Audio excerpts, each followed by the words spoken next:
جب تعلیم کا مقصد صرف نوکری کا حصول ہوگا تو سماج میں نوکر ہی پیدا ہوں گے، رہنما نہیں۔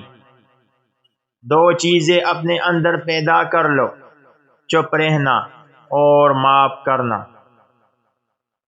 بیوقوف جب تک خاموش رہتا ہے عقل مند شمار ہوتا ہے۔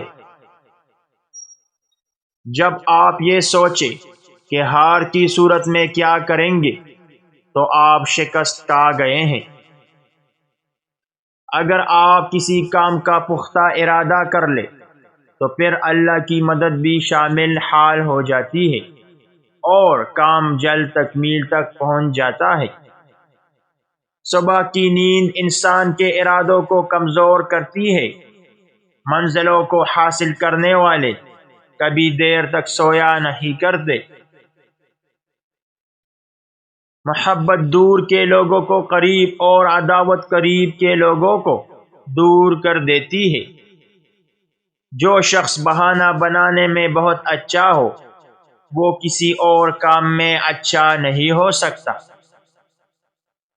بیوقوف آدمی کا اصل المیہ یہ ہے کہ اس کی کوئی حماقت آخری نہیں ہوتی۔ بہترین انسان وہ ہے جو مسائل حل کرتا ہے اور بدترین انسان وہ ہے جو مسائل پیدا کرتا ہے۔